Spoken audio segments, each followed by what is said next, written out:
दोस्तों, कैसे हैं आप सभी। मैं उम्मीद करता हूं आप सभी ठीक होंगे। मैं आपका अपना दोस्त संजीव सिंह एक बार फिर से स्वागत करता हूं कृतार्थ एकेडमी के इस प्लेटफॉर्म पर। चलिए दोस्तों, आज का समय न बर्बाद करते हुए अपनी कक्षा नंबर 32 का शुभारंभ करते हैं। Class number 32। देखिए आज का जो पहला प्रश्न है, देखिए क्या पूछा गया है इसमें। क्वेश्चन नंबर 641 क्या पूछ रहा है। When did international Chernobyl day celebrated every year. बताइए कि प्रतिवर्ष चेरनोबिल दिवस अंतर्राष्ट्रीय चेरनोबिल दिवस किस दिन मनाया जाता है। आपके चार ऑप्शन है 28 अप्रैल, 26 अप्रैल, 30 अप्रैल, 2 अप्रैल। इस प्रश्न का सही उत्तर होगा ऑप्शन नंबर बी 26 अप्रैल। दोस्तों इसके विषय में थोड़ा बता देता हूं। अंतर्राष्ट्रीय चेरनोबिल डे जो मनाया जाता है, चेरनोबिल नामक एक जगह है जो कि आपकी यूक्रेन के अंदर है। वर्ष 1986 या 87 के अंदर की बात है। 1986 या 786 या 87 की बात है, सॉरी 88 की बात है। ये वर्ष 1988 1988 के अंदर यहाँ पे न्यूक्लियर पावर प्लांट थे, नाभिकीय संयंत्र थे, जिसमें चौथे नंबर के संयंत्र के अंदर जो है ब्लास्ट हो गया था, वह फट गया था, जिसकी वजह से पूरे के पूरे आसपास के जितने भी देश हैं उनमें रेडियो एक्टिविटी का खतरा हो गया था और काफी लोगों की जान चली गई थी इसमें। सेम ऐसी घटना जो हुई थी वर्ष 2011 में भी हुई थी, जो आपने अगर सुना हो तो 2011 में जापान के फुकुशिमा के अंदर जो हुआ था, न्यूक्लियर रिएक्टर फट चुका था। चलिए दोस्तों अगले प्रश्न की तरफ बढ़ते हैं। प्रश्न संख्या 642, क्वेश्चन नंबर 642। ये क्या पूछ रहा है।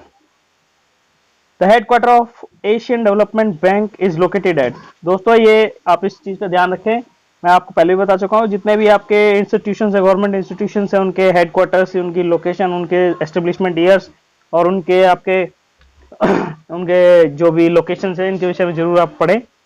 तो इसमें पूछा गया है, बताइए एशियन डेवलपमेंट बैंक का जो हेडक्वार्टर है वह किधर है। आपके चार ऑप्शन, मनीला फिलीपींस में, काठमांडू नेपाल में, ऑप्शन सी है शंघाई चाइना में, या option number D New York city USA में। इस प्रश्न का सही उत्तर होगा option number A Manila Philippines. दोस्तों जो आपका, आप ये कंफ्यूज ना होइएगा, यदि आपको वह एनडीबी देता है, वो है नेशनल डेवलपमेंट बैंक, जो कि आपका सार्क बैंक भी कहलाता है। सार्क बैंक के अंदर केवल और केवल 7 देश आते हैं जिनके लिए वह काम करता है, जबकि आपका जो ये एशियन डेवलपमेंट बैंक है ये पूरे के पूरे एशियाई देशों के लिए काम आता है, जिसका आपका हेडक्वार्टर है मनीला फिलीपींस के अंदर। अगले प्रश्न की तरफ बढ़ता है। प्रश्न संख्या 643, क्वेश्चन नंबर 643 क्या पूछ रहा है। Araku valley is located in which of the following state. यह पूछ रहा है, बताइए निम्न में से कौन से राज्य के अंदर अराकू घाटी स्थित है। आपके चार ऑप्शन है, आंध्र प्रदेश, उड़ीसा, पश्चिम बंगाल या बिहार। इस प्रश्न का सही उत्तर होगा option number A Andhra Pradesh. दोस्तों ये आंध्र प्रदेश के विशाखापट्टनम में, जहां अभी हाल ही में एक गैस रिसाव का कांड हुआ था, 2 बार हो चुका है सर। इस लॉकडाउन के पीरियड के अंदर 2 बार इस प्रकार की घटना हो चुकी है, जो कि आपके विशाखापट्टनम में, ये ठीक उसी जगह पर आपका स्थित है। आपकी अराकू वैली जो है विशाखापट्टनम आंध्र प्रदेश में स्थित है। अगले प्रश्न की तरफ बढ़ते हैं। प्रश्न संख्या 644, New Moore island is located in which country. ये दोस्तों ये एक न्यू मूर नामक एक द्वीप है, वह पूछ रहा है किस कंट्री में स्थित है, किस देश में स्थित है। चार ऑप्शन, भारत, बांग्लादेश, भूटान, नेपाल। इस प्रश्न का सही उत्तर है ये है आपका नेपाल और बांग्लादेश के बीच में, मतलब आधा नेपाल में आता है, आधा बांग्लादेश में, जो कि अभी एक डिस्प्यूट का कारण है। इन दोनों में आपसी कलह है, इन दोनों देशों के बीच में उस द्वीप को लेकर कलह है। परंतु हाल ही की एक रिपोर्ट आई है, सैटेलाइट फिगर्स के मुताबिक, सैटेलाइट की तस्वीरें खींची गई, उससे यह पता चला कि जो ये न्यू मून आइलैंड है, ये द्वीप जो है ये अभी पूर्ण रूप से डूब चुका है पानी के अंदर, इसलिए ना रहेगा बांस ना बजेगी बांसुरी। तो वही वाला हाल है, जो आपका मूर आइलैंड है इस समय वह पानी के नीचे डूब चुका है, जो कि बांग्लादेश और भारत के मध्य में कलह का कारण था। अगले प्रश्न की तरफ बढ़ते हैं। प्रश्न संख्या 645, क्वेश्चन नंबर 645 क्या पूछ रहा है। Where is the headquarter of ILO. दोस्तों फिर देखिए, इंटरनेशनल ऑर्गेनाइजेशन है एक प्रकार की है, जिसकी फुल फॉर्म होती है इंटरनेशनल लेबर ऑर्गेनाइजेशन। आईएलओ की जो हेडक्वार्टर है वह कहां स्थित है। आपके चार option, Manila, Delhi, Geneva, New York city. इस प्रश्न का सही उत्तर होगा option number C Geneva. Geneva आपकी एक इंटरनेशनल जगह है स्विट्जरलैंड के अंदर, जहां पे मोस्ट ऑफली जितने भी आपके इंटरनेशनल लेवल के, अंतर्राष्ट्रीय स्तर के जितने भी वहाँ पे संगठन है, सबसे ज्यादा जिनेवा हो गया, न्यूयॉर्क सिटी होगी, ऐसी ऐसी जगहों पर इनके हेडक्वार्टर्स हैं। चलिए दोस्तों अगले प्रश्न की तरफ बढ़ते हैं। प्रश्न संख्या 646, 646 क्या पूछ रहा है। Who is the incharge of ministry of labour and development. यह पूछ रहा है वर्तमान में श्रमिक एवं विकास मंत्रालय के इंचार्ज कौन है, यानी कि हेड कौन है या अध्यक्ष कौन है। आपके चार ऑप्शन, ए के सिंह, डॉक्टर हर्षवर्धन, जेपी नड्डा ये संतोष कुमार गंगवार। इस प्रश्न का सही उत्तर होगा option number D, Santosh Kumar Gangwar जी जो है अभी वर्तमान में श्रम एवं डेवलपमेंट मतलब श्रम विभाग के जो है वे इस समय अध्यक्ष हैं, या उनका जो मिनिस्ट्री है ये उन्हीं के अंडर में आती है। और जो आपके ए के सिंह है ये आपका पूछा जा सकता है कि ए के सिंह कौन है, ये आपके ऊर्जा मंत्री हैं अभी फिलहाल के। और जो डॉक्टर हर्षवर्धन है ये आपके साइंस एंड अर्थ मिनिस्ट्रीज के हैं, यानी कि पृथ्वी एवं विज्ञान मिनिस्ट्रीज के हैं। और आपके ये स्वास्थ्य मंत्रालय के भी हेड है अभी। ठीक है, अगले प्रश्न की तरफ बढ़ते हैं। प्रश्न संख्या 647 647 क्या पूछ रहा है? Establishment year of SEBI. SEBI की आपसे फुल फॉर्म पूछी जा सकती है, इसका होता है security and exchange board of India. ठीक है, तो आपसे इसका एस्टेब्लिशमेंट ईयर पूछा है, संस्थापक वर्ष पूछा है 1991, 1989, 1992, 1999। इसकी स्थापना हुई थी वर्ष 1992 में। और पूछा जा सकता है इसका हेडक्वार्टर कहाँ है? इसका हेडक्वार्टर है आपका मुंबई में, जबकि आपका जो नाबार्ड है, नाबार्ड का भी NABARD, ठीक है नाबार्ड का भी आपका मुंबई में, इन दोनों का मुंबई में, जबकि IRDA का जो है हेडक्वार्टर है वो आपका हैदराबाद में। और यदि आपसे इसका वो भी पूछा जा सकता है इनके अभी अध्यक्ष कौन है। ठीक है, चलिए दोस्तों अगले प्रश्न की तरफ बढ़ते हैं। प्रश्न संख्या 648 क्वेश्चन नंबर 648 क्या पूछ रहा है?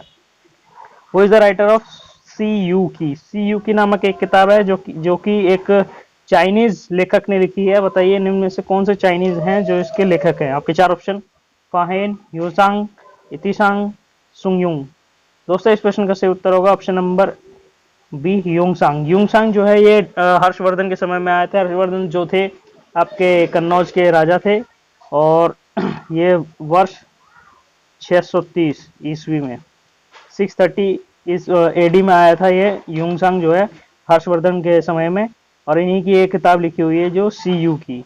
और यदि आपसे वो फ्यों क्यों की पूछे, अगर फ्यों क्यों की यह किताब आपके इसी के साथी जो थे फाहेन, जो कि आपके चंद्रगुप्त द्वितीय के समय में आए थे, जिन्हें विक्रमादित्य भी कहा जाता है, उनके समय में आए थे फाहेन।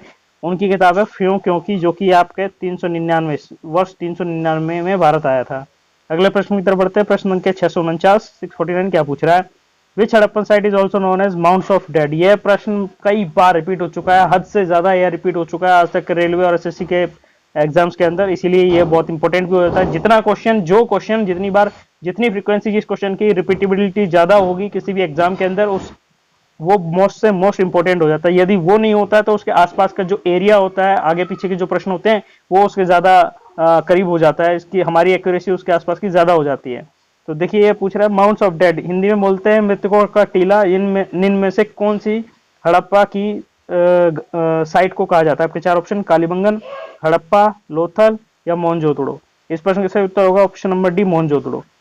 और यदि आपसे वह मोहनजोदड़ो की जो खोज है वह पूछता है तो यह हुई थी वर्ष 1922 में। ठीक है, अगले प्रश्न की तरफ बढ़ते हैं।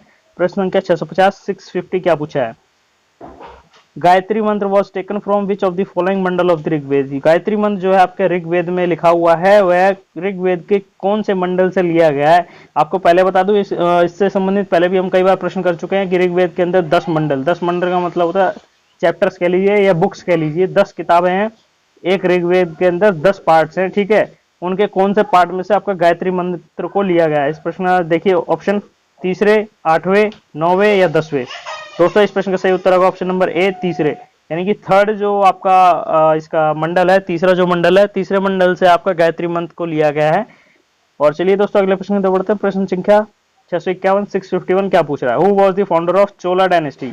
चोल वंश के संस्थापक कौन थे? आपके चार ऑप्शन है, राजा प्रथम, राजेंद्र प्रथम, विजयालया या ऑप्शन नंबर डी, राजेंद्र तृतीय। इस प्रश्न का सही उत्तर होगा ऑप्शन नंबर सी, विजयालया जो है चोल वंश के संस्थापक थे, जो कि दक्षिण भारत में इनकी स्थापना की थी। यदि आपसे इसके चोल वंश के अंतिम राजा के विषय में पूछा जाता है, वो थे राजेंद्र तृतीय।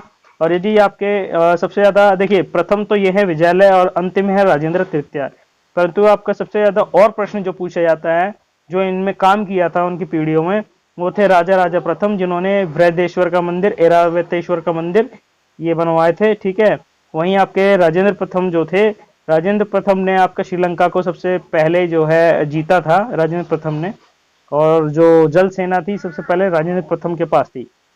अगले प्रश्न की तरफ बढ़ते हैं। प्रश्न संख्या 652 652 क्या पूछ रहा है? When was Ibrahim Lodi becomes the king? यह पूछ रहा है, बताइए इब्राहिम लोदी राजा कब बना या राजगद्दी पर कब बैठा? यह जो है सिकंदर लोदी का पुत्र था।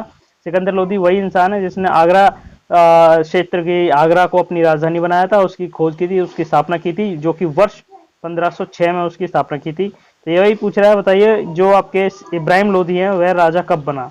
ऑफ कोर्स ये राजा जब बना जब उसके पिता की डेथ हुई, जो कि आपका सिकंदर लोदी था। आपके चार ऑप्शन है, 1506, 1517, 1526, 1515। इस प्रश्न का सही उत्तर होगा ऑप्शन नंबर बी, 1517।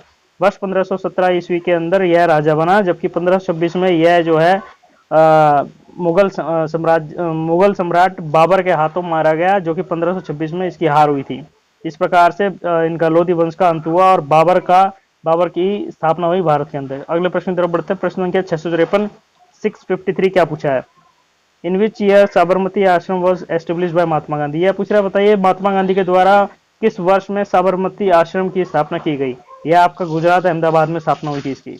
आपके चार ऑप्शन है 1915, 1917, 1916 या 1918। दोस्तों इस प्रश्न का सही उत्तर होगा वर्ष 1916। क्यों? क्योंकि भारत में जब महात्मा गांधी जी जो थे वो भारत में 1915 में वापस आए थे, और आते ही उन्होंने जो पहला काम किया था वह वर्ष 1917 में साबरमती आश्रम की स्थापना की थी। वहीं पर उन्होंने डेरा बसाया था अपना।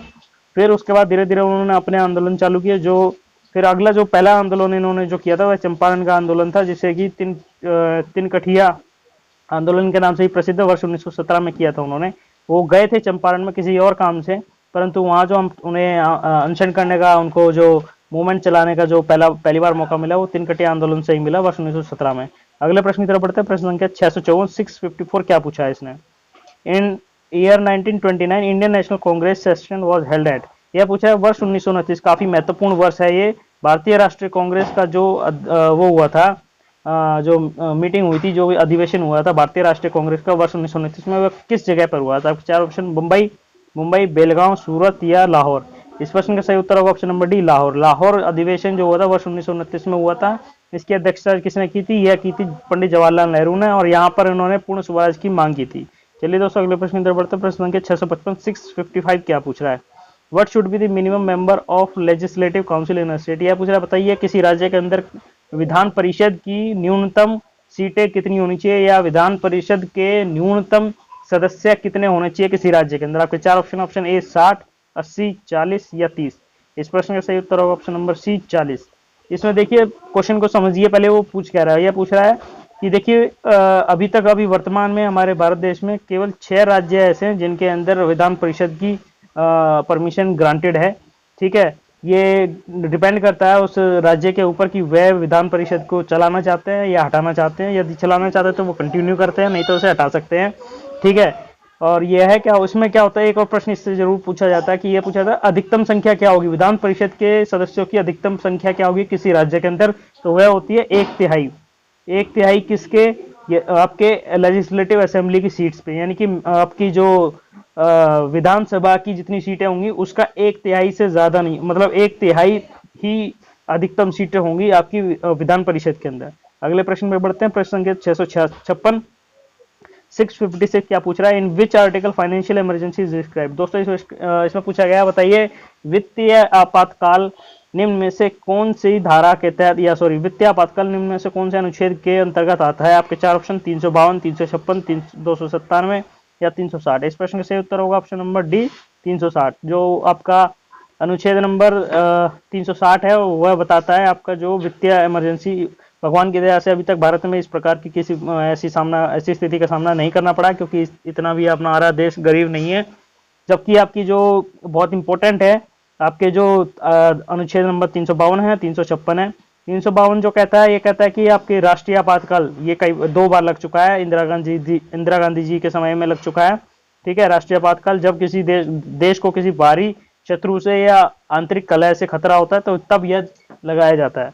जबकि आपका 356 जो होती है आर्टिकल नंबर 356, मतलब अनुच्छेद 356 जो है, इसमें किसी राज्य के अंदर आपातकाल लगाया जाता है। राज्य आपातकाल ये वह स्थिति में लगाया जाता है वहाँ की राज्य की सरकार विफल हो जाती है, वहाँ के अपने कार्य को लेकर या अपने जिम्मेदारियों को लेकर विफल साबित होती है, तब वहाँ पे लगता है। ये तो अक्सर लगता ही रहता है, कई बार होता है, और उस समय भी लगता है जब अपना समय काल पूरा ना कर पाने, 5 वर्ष का समय काल पूरा ना कर पाने की वजह से या गठबंधन की सरकार होने की वजह से वहां की सरकार टूट जाती है और अगले चुनावों की तारीख तक जो है वहां पर जो आपके गवर्नर रूल चलता है। अगले प्रश्न की तरफ बढ़ते हैं। प्रश्न संख्या 657, 657 क्या पूछा है इसने?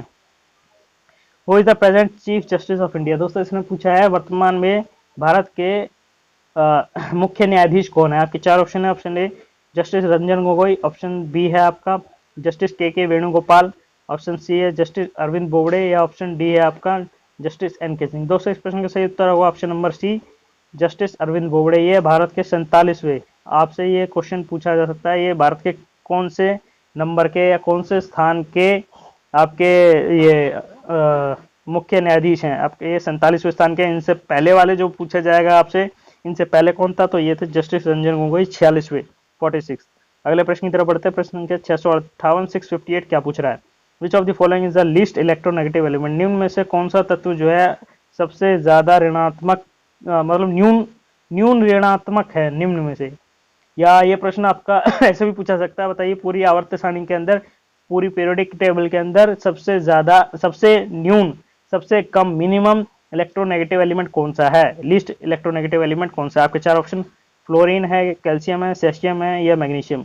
इस प्रश्न का सही उत्तर होगा ऑप्शन नंबर सी सेशियम। सेशियम जो है सबसे लीस्ट इलेक्ट्रोनेगेटिव होता है, यानी कि न्यूनतम आपकी इसके अंदर ऋणात्मकता होती है। जबकि आपका पूछा जाए मैक्सिमम, अधिकतम ऋणात्मक कौन सा है हमारी आवर्त सारणी के अंदर, तो सही उत्तर होगा उसका फ्लोरीन। अगले प्रश्न की तरफ बढ़ते हैं। प्रश्न संख्या 59 659 क्या पूछा है इसने?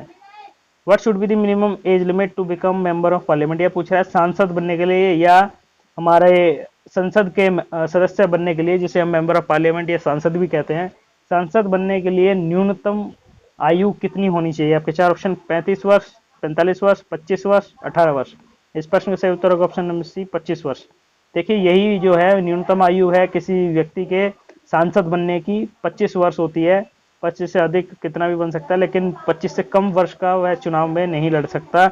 और यदि आपसे यही पूछ लिया जाए कि बताइए प्रधानमंत्री बनने की न्यूनतम आयु कितनी होनी चाहिए, तो वह भी 25 वर्ष होती है, क्योंकि लोकसभा से ही जो प्रधानमंत्री का चुनाव जो होता है वह आपके यहीं से होता है, आपके लोकसभा सदस्य ही होता है वह। अगर आज का अंतिम प्रश्न देखिए क्या पूछा गया है।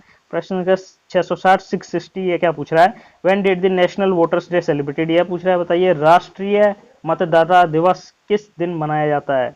दोबारा सुनिए, राष्ट्रीय मतदाता दिवस भारत में किस दिन मनाया जाता है? 4 ऑप्शन है 26 जनवरी, 25 जनवरी, 31 मार्च या 5 जून। इस प्रश्न का सही उत्तर होगा ऑप्शन नंबर बी 25 जनवरी। 25 जनवरी को भारत का राष्ट्रीय मतदाता दिवस मनाया जाता है। दोस्तों उम्मीद करता हूँ आज का ये सेशन आपको बहुत पसंद आया होगा। यदि आपको यह वीडियो बहुत पसंद आई है तो प्लीज़ इसे लाइक कीजिए, दोस्तों के साथ शेयर कीजिए। और यदि इस वीडियो को हमारे चैनल के माध्यम से पहली बार देख रहे हैं तो प्लीज़ हमारे चैनल को सब्सक्राइब कीजिए और साथ में देखने वाले घंटी के बेल आइकन को दबाना ना भूलें, उसके अंदर ऑल नोटिफिकेशन को ऑन करना ना भूलें, ताकि आपको इस प्रकार की नई डेली नई नोटिफिकेशन मिलती रहें और आपकी एक वीडियो मिस ना हो, ताकि आप आने वाले सभी एग्जाम्स के लिए प्रिपेयर रहें। जय हिंद, जय भारत। आप सभी लोगों का बहुत बहुत धन्यवाद।